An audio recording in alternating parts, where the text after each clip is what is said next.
Shalom Bapak Ibu Saudara sekalian, kita berjumpa lagi dalam ibadah streaming pada saat ini. Mari kita buka di dalam doa. Kami mengucap syukur dan berterima kasih Tuhan kalau kami boleh kembali mengikuti ibadah streaming online ini Tuhan. Kami tahu Tuhan sudah memelihara kami, Tuhan sudah menjaga kami sehingga kami boleh berada dalam keadaan kami sekarang ini. Itu semua karena kasih karunia dan anugerah daripada Tuhan. Terpujilah namamu Tuhan. Tuhan pimpin ibadah streaming online ini dari permulaan sampai pada akhirnya. Iblis dan roh jahat yang ingin mengganggu jalannya ibadah, di dalam nama Tuhan Yesus Kristus kami usir keluar. Dari Yesus hancurkan setiap pekerjaan iblis dan roh jahat. Terpujilah namamu Tuhan, Engkau yang berkarya sepanjang ibadah ini.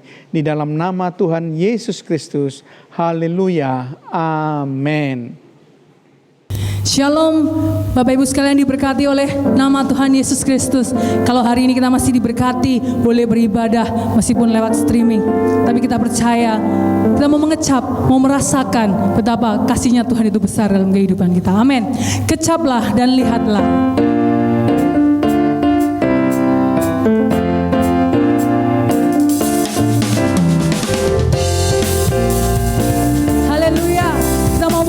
Mau melihat kasih Tuhan dalam kehidupan kita. Kecaplah dan lihatlah betapa baiknya Tuhan itu. Rasakan dan nikmati kasih setia Tuhan. Kecaplah dan lihatlah betapa baiknya Tuhan itu. Rasakan dan nikmati kasih setia Tuhan, kasih setia Tuhan, setia Tuhan. Bagimu Tuhan, segala hormat bagimu Tuhan. Allah yang mengasihiku, kami Allah mengasihi Tuhan.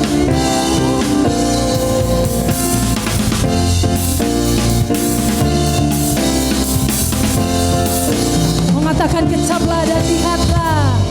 Kecaplah dan lihatlah betapa baiknya Tuhan itu. Rasakan dan nikmati kasih setia Tuhan. Kecaplah dan lihatlah betapa baiknya Tuhan itu. Rasakan dan nikmati kasih setia Tuhan, kasih setia Tuhan, setia Tuhan. Syukur bagimu Tuhan, bagimu Tuhan. Allah yang mengasihiku, Allah yang memeliharaku. Syukur bagimu Tuhan, segala hormat bagimu Tuhan. Allah yang mengasihiku, Allah yang memeliharaku. Syukur bagimu Tuhan, segala hormat bagimu Tuhan. Allah yang mengasihiku, Allah yang memeliharaku.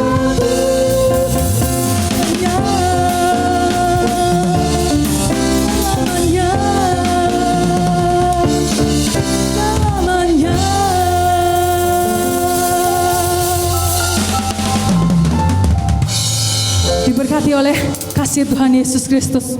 Terima kasih Tuhan. Kami percaya segala sembah dan puji hanya bagi Tuhan. Sebentar kami mendengarkan sebagian dari firman-Mu. Siapkan hati kami Tuhan untuk kami menyembah memuji Engkau. Sebab hanya Engkau yang layak kami puja. Terima kasih Tuhan.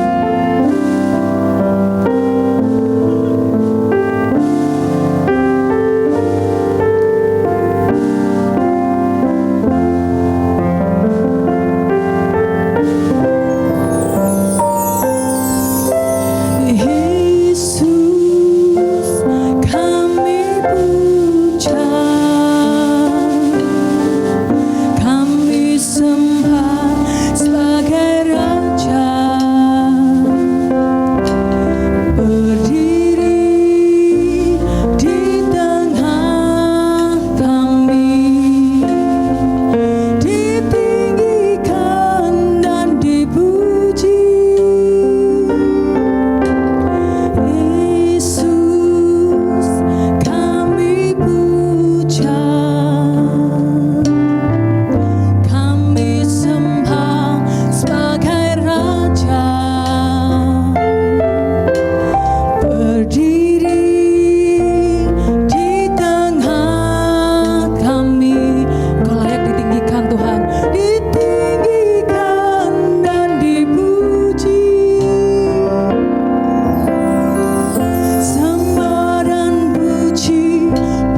Raja atas kami Tuhan.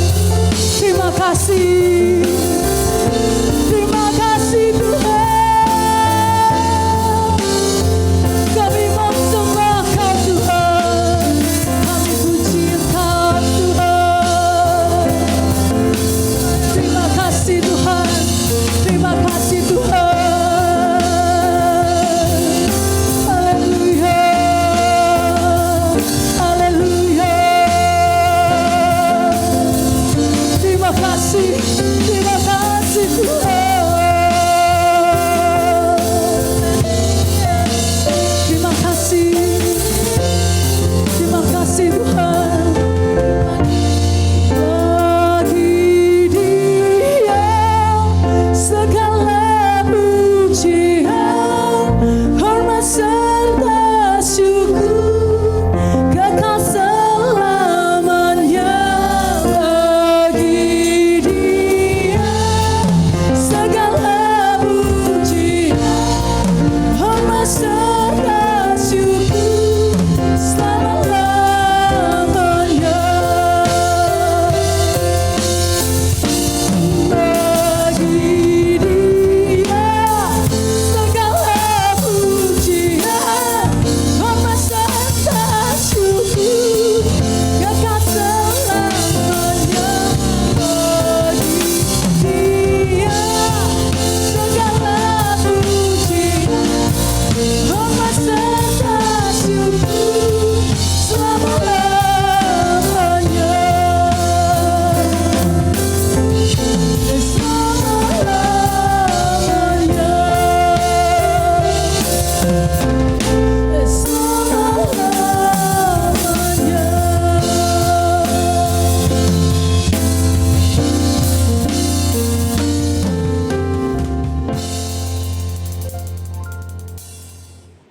Bapak Ibu Saudara sekalian, kita sudah memuji, memuliakan dan mengagungkan nama Tuhan. Saya percaya bahwa pujian-pujian kita diterima oleh Tuhan sebagai persembahan yang harum. Sebentar kita akan mendengarkan kebenaran firman Tuhan. Mari kita berdoa. Terpujilah namamu Tuhan. Kami percaya setiap puji-pujian kami boleh menyenangkan hati Tuhan. Setiap puji-pujian kami diterima sebagai persembahan yang harum di hadapan hadirat-Mu Tuhan. Dan hati seluruh jemaat yang mengikuti ibadah streaming ini dipenuhi dengan sukacita dari surga, dipenuhi dengan damai sejahtera daripada Allah. Tuhan, sebentar kami akan mendengarkan kebenaran firman-Mu, karena Tuhan tetap pimpin ibadah ini, berikan kami hikmat, akal budi, kebijaksanaan, supaya kami boleh mengerti kebenaran firman-Mu Tuhan.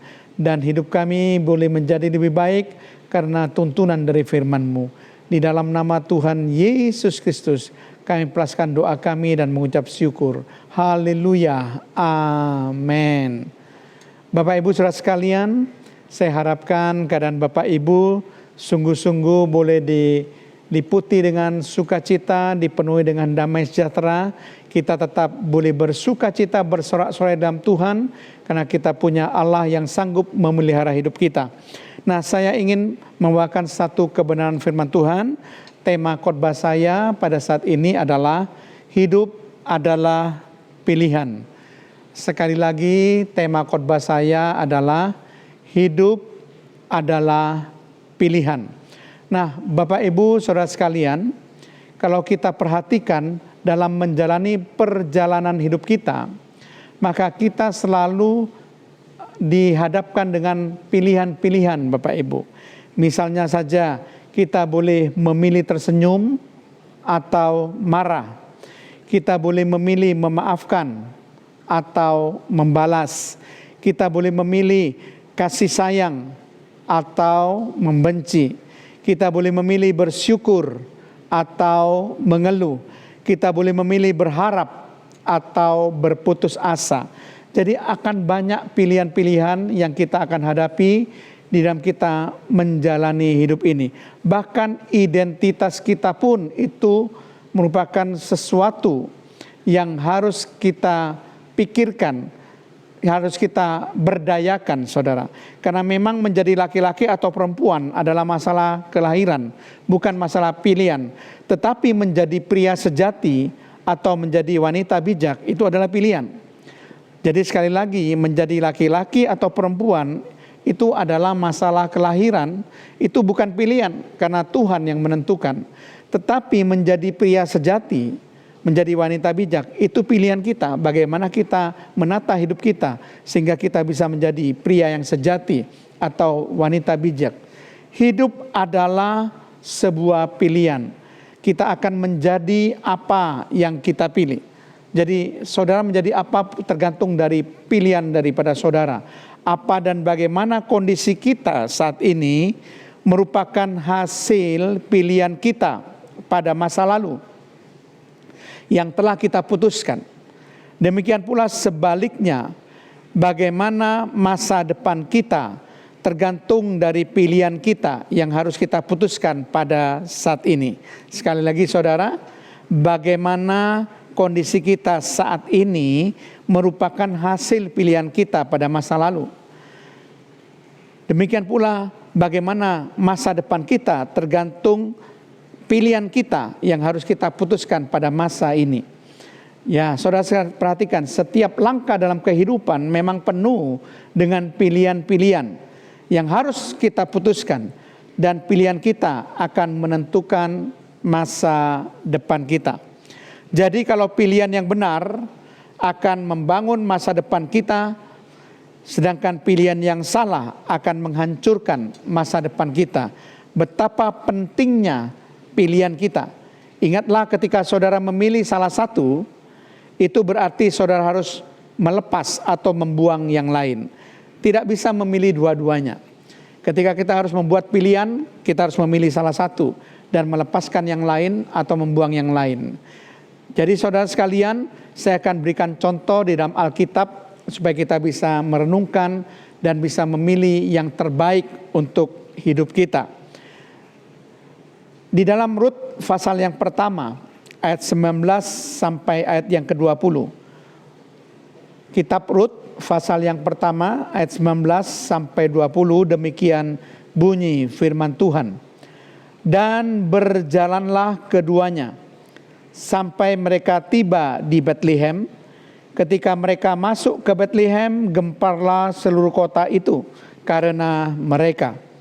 Dan perempuan-perempuan berkata, Naomikah itu? Ayat 20. Tetapi ia berkata kepada mereka, janganlah sebutkan aku Naomi, sebutkanlah aku Mara. Sebab yang Maha Kuasa telah melakukan banyak yang pahit kepadaku. Nah saudara, di sini Naomi pada waktu berjalan dengan Ruth, lalu ketika dia tiba di Betlehem, perempuan-perempuan berkata, apakah engkau Naomi?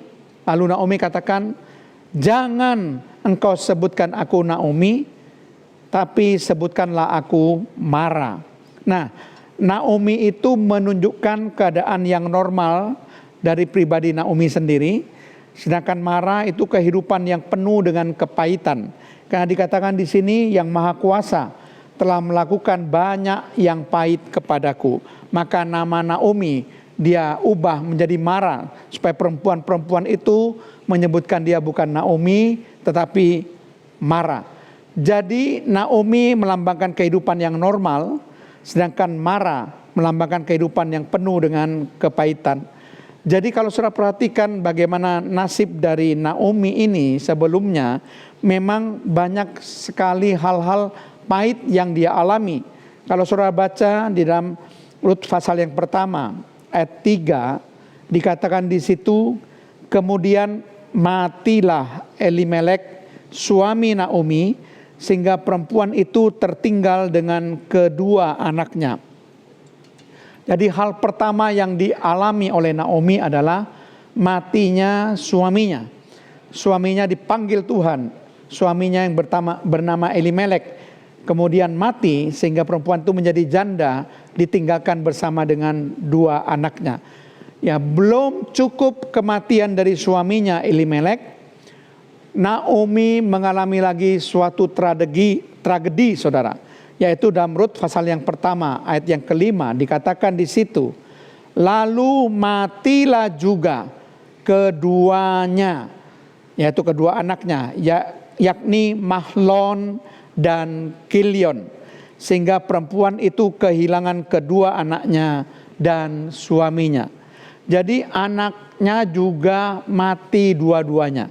Setelah suaminya mati, kemudian anaknya mati, yaitu anaknya yang bernama Mahlon dan Kilion. Sehingga Naomi kehilangan suaminya Elimelek dan kehilangan kedua anaknya Mahlon dan Kilion. Nah, dapat saudara bayangkan bagaimana suasana hati daripada Naomi yang kehilangan orang-orang yang dikasihinya, sehingga dia tidak punya siapa-siapa lagi kecuali menantunya, saudara. Karena suaminya dipanggil Tuhan. Kemudian kedua anak laki-lakinya juga dipanggil Tuhan. Kemudian saudara perhatikan dalam Rut pasal yang pertama ayat 21 dikatakan demikian. Dengan tangan yang penuh aku pergi, tetapi dengan tangan yang kosong Tuhan memulangkan aku. Mengapakah kamu menyebutkan aku Naomi? Karena Tuhan telah naik saksi menentang aku, dan Yang Maha Kuasa telah mendatangkan malapetaka kepadaku. Ini pengakuan Naomi. Dia katakan, dengan tangan yang penuh aku pergi. Pada mulanya sebelum kematian Elimelek suaminya, sebelum kematian Mahlon dan Kilion kedua anak laki-lakinya. Tetapi dengan tangan yang kosong Tuhan memulangkan aku. Karena suaminya diambil, kedua anak laki-lakinya juga diambil. Lalu dia bertanya, mengapakah kamu menyebutkan aku Naomi? Karena Tuhan telah naik saksi menentang aku. Jadi Tuhan yang mengambil nyawa suaminya, Tuhan yang mengambil nyawa kedua anak laki-lakinya, disebutkan menentang aku, kata Naomi. Dan Yang Maha Kuasa mendatangkan malapetaka kepadaku. Sehingga hatinya penuh dengan kepahitan. Karena dia memandang bahwa Tuhan sudah menentang dia, memberikan malapetaka kepada dia. Sehingga Naomi tidak mau dipanggil sebagai Naomi. Naomi mau dipanggil sebagai Mara. Jadi Naomi dihadapkan pada dua pilihan, yaitu kehidupan yang normal atau kehidupan yang penuh dengan kepahitan. Saudara, pada mulanya saudara, Naomi memilih sebagai Mara. Dia tidak mau dipanggil Naomi, jadi dia memilih hidup dengan penuh kepahitan.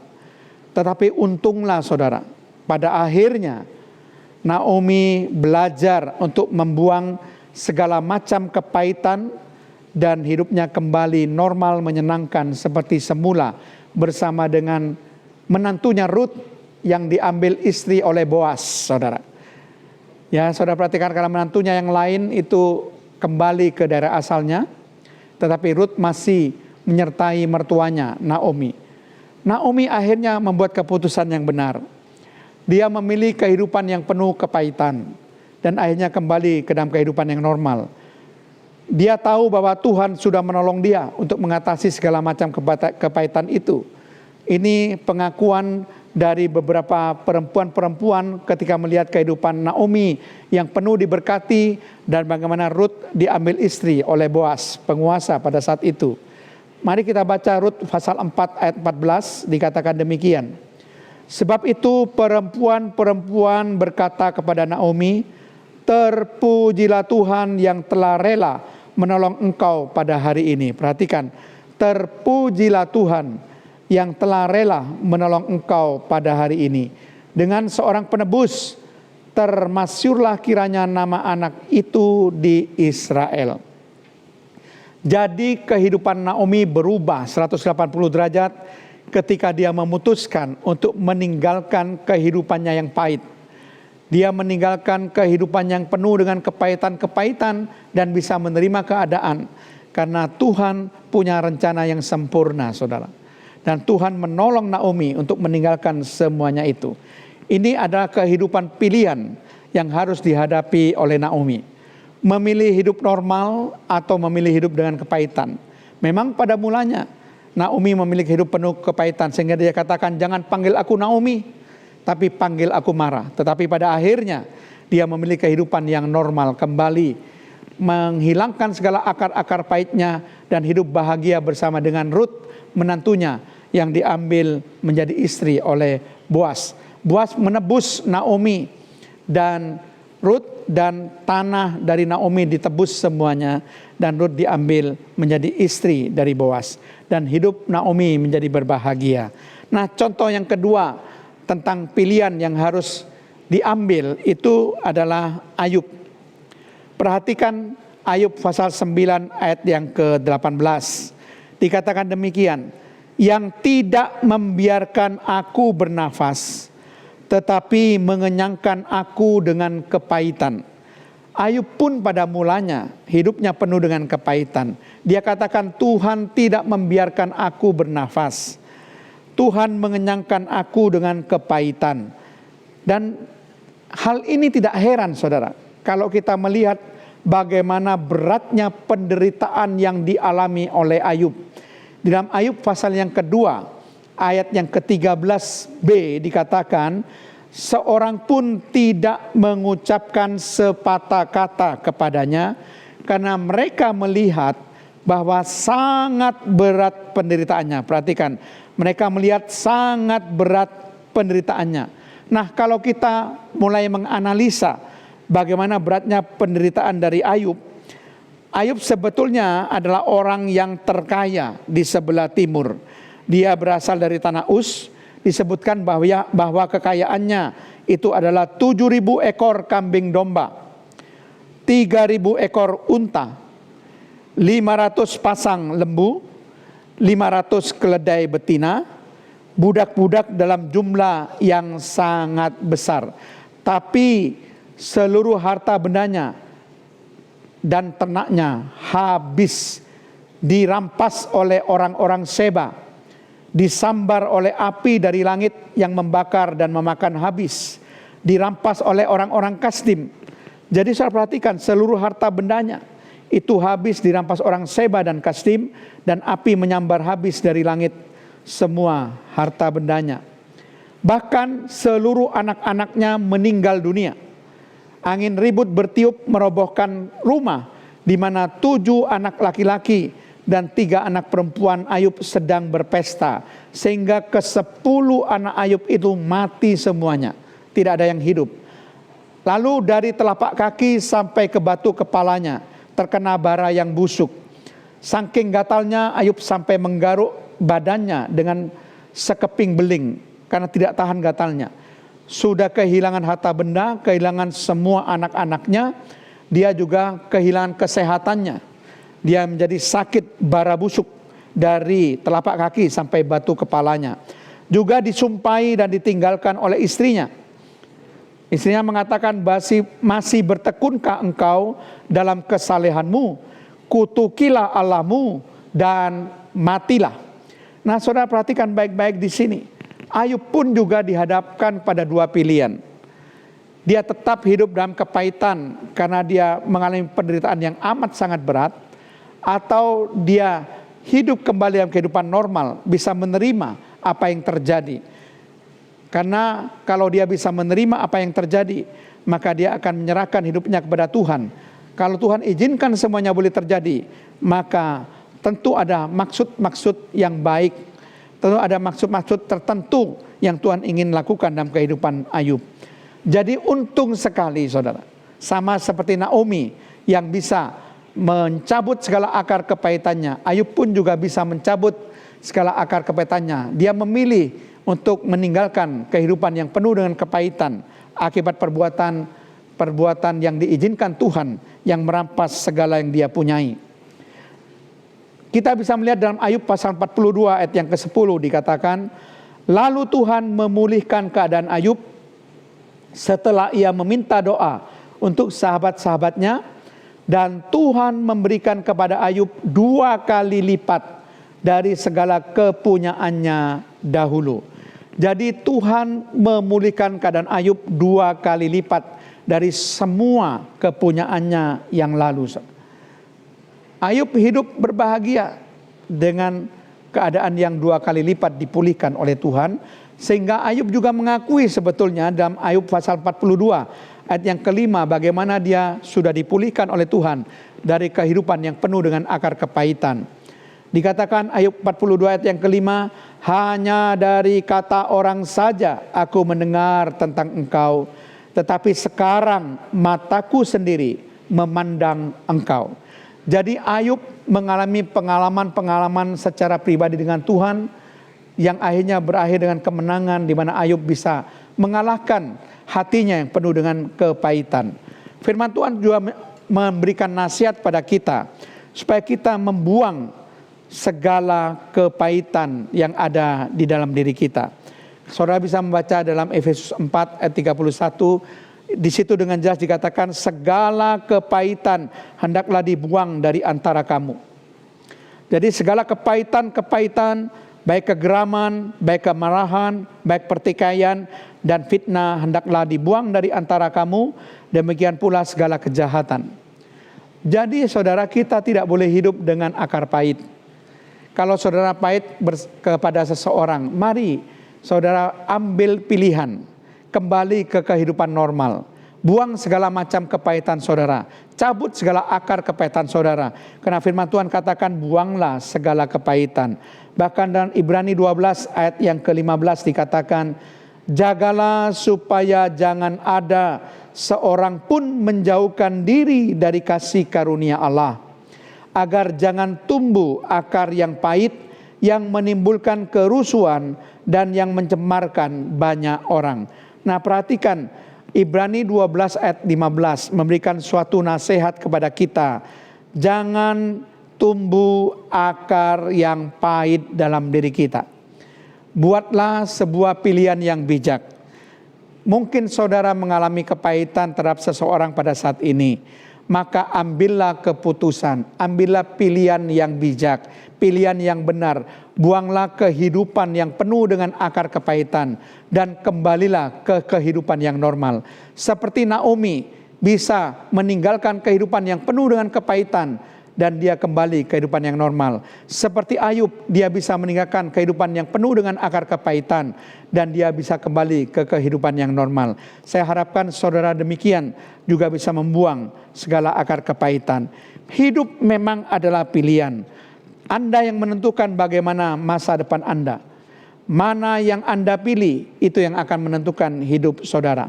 Nah, sebagai bagian yang terakhir, apa kata Alkitab mengenai pilihan dalam kehidupan ini? Mari kita akan simak apa kata Alkitab mengenai pilihan yang harus kita pilih dalam kehidupan ini. Ulangan 30 ayat yang ke-19 dikatakan demikian. Aku memanggil langit dan bumi menjadi saksi terhadap kamu pada hari ini. Kepadamu ku perhadapkan kehidupan dan kematian, berkat dan kutuk. Pilihlah kehidupan supaya engkau hidup, baik engkau maupun keturunanmu. Nah, dalam Ulangan 30 ayat 19 diberikan dua pilihan. Yang pertama kehidupan atau kematian. Yang manakah yang saudara pilih? Firman Tuhan katakan, pilihlah kehidupan supaya engkau hidup dan keturunanmu juga hidup. Jangan pilih kematian, pilihlah kehidupan. Jadi segala hal yang mendatangkan kematian, kebinasaan kekal, saudara harus tinggalkan. Pilihlah yang mendatangkan kehidupan yang kekal. Kemudian dihadapkan pilihan yang kedua, pilihlah berkat atau kutuk. Ya tentu saudara akan memilih berkat. Tidak ada orang yang akan memilih kutuk. Itu sebabnya tinggalkanlah segala kutuk dan mari kita hidup di dalam berkat Tuhan.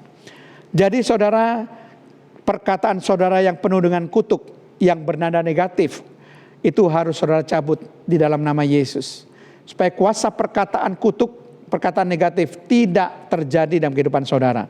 Karena perkataan saudara itu akan menentukan juga apa yang akan menjadi masa depan saudara. Kalau saudara terus-menerus mengutuki kehidupan saudara, engkau akan hidup dalam kutuk, bukan hidup dalam berkat. Itulah sebabnya kenapa firman Tuhan katakan, pilihlah berkat, jangan pilihlah kutuk. Mari kita perbaiki cara hidup kita, perkataan kita, jangan kita mengutuk diri kita sendiri. Demikian juga hal yang kedua yang dikatakan Alkitab dalam Yosua 24 ayat yang ke-15. Tetapi jika kamu anggap tidak baik untuk beribadah kepada Tuhan, pilihlah pada hari ini kepada siapa kamu akan beribadah. Allah yang kepadanya nenek moyangmu beribadah di seberang sungai Efrat, atau Allah orang Amori yang negerinya kamu diami ini. Tetapi aku dan seisi rumahku, kami akan beribadah kepada Tuhan. Nah, Yosua dan keluarganya, seisi rumahnya dihadapkan pada dua pilihan, yaitu memilih beribadah kepada Tuhan yang benar atau beribadah kepada ilah-ilah, kepada dewa-dewa berhala, baik dewa orang-orang di seberang sungai Efrat maupun dewa orang-orang Amori. Nah saudara, ternyata Yosua memilih beribadah kepada Tuhan yang benar. Dia katakan, aku dan seisi rumahku, kami akan beribadah kepada Tuhan. Itu sebabnya Yosua memberikan pilihan kepada bangsa Israel. Pilihlah pada hari ini kepada siapa kamu akan beribadah. Tentu saudara juga dihadapkan pada yang sama. Kepada siapa saudara beribadah?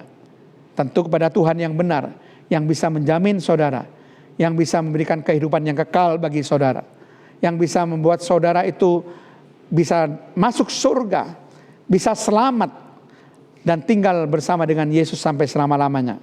Kehidupan kekal saudara berakhir dengan keselamatan, kemuliaan bersama dengan Yesus. Pilihlah Tuhan yang benar. Engkau beribadah pada Tuhan yang benar, bukan pada ilah-ilah atau pada dewa-dewa berhala. Kemudian ayat firman Tuhan yang ketiga yang menghadapkan saudara pada pilihan. Matius 6 ayat 24. Tak seorang pun dapat mengabdi kepada dua tuan. Karena jika demikian, ia akan membenci yang seorang dan mengasihi yang lain. Atau ia akan setia kepada yang seorang dan tidak mengindahkan yang lain. Kamu tidak dapat mengabdi kepada Allah dan kepada Mammon. Saudara diberikan juga dua pilihan, yaitu saudara memilih Allah atau memilih Mammon. Mammon berbicara tentang harta benda, tentang uang saudara. Hati saudara melekat pada Allah atau hati saudara melekat pada Mammon, pada harta saudara, pada uang saudara. Maka tentu hati kita harus melekat kepada Tuhan, bukan kepada Mammon. Karena kalau kita melekat kepada Tuhan, kita akan menerima banyak keuntungan saudara ya. Kalau saudara baca di Mazmur 91 ayat 14 sampai 16, kalau hati kita melekat pada Allah, maka saudara akan mendapatkan 7 berkat. Berkat yang pertama adalah Tuhan akan membentengi saudara. Berkat yang kedua adalah Tuhan akan meluputkan saudara dari mara bahaya. Berkat yang ketiga, Tuhan akan memuliakan saudara. Berkat yang keempat, jika saudara berseru, Tuhan akan menjawab. Berkat yang kelima, Tuhan akan menyertai saudara di dalam kesesakan. Berkat yang keenam, Tuhan akan mengenyangkan saudara dengan panjang umur. Dan berkat yang ketujuh, saudara akan diperlihatkan dan dianugerahkan keselamatan yang daripada Tuhan. Pilihlah melekat pada Allah, jangan melekat pada Mammon. Sebagai ayat terakhir, mari kita baca Filipi 1 ayat 10 sampai 11. Sehingga kamu dapat memilih apa yang baik. Sekali lagi, kamu dapat memilih apa yang baik, supaya kamu suci dan tak bercacat menjelang hari Kristus, penuh dengan buah kebenaran yang dikerjakan oleh Yesus Kristus untuk memuliakan dan memuji Allah. Nah saudara sekalian, hidup memang adalah pilihan. Tapi pilihlah yang baik, tinggalkan yang buruk saudara. Pilihlah hal-hal yang bisa membangun masa depan saudara. Tinggalkan hal-hal yang bisa menghancurkan hidup saudara. Pilihlah hal-hal yang bisa membawa saudara pada keselamatan. dan tinggalkan hal-hal yang membawa saudara kepada kebinasaan kekal. Amin. Mari kita berdoa. Tuhan, terima kasih hamba-Mu sudah menyampaikan kebenaran firman-Mu supaya kami boleh memilih yang baik, kata firman Tuhan, memilih yang benar Tuhan. Sehingga hidup kami boleh menjadi hidup yang diberkati dan masa depan kami menjadi masa depan yang cemerlang. Mari kita akan menyanyikan lagu Kami Memuji Kebesaran-Mu.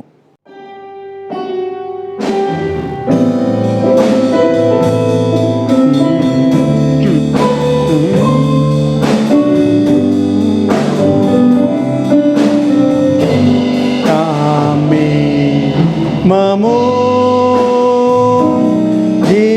kebesaran-Mu,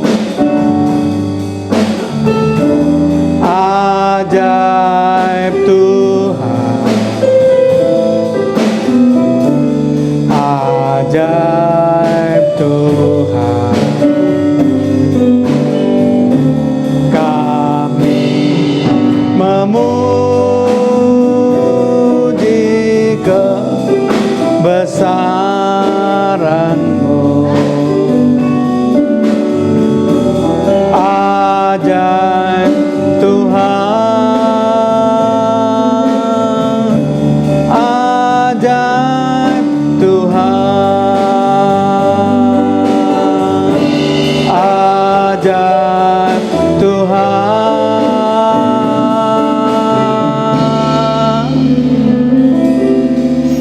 ajaib Tuhan.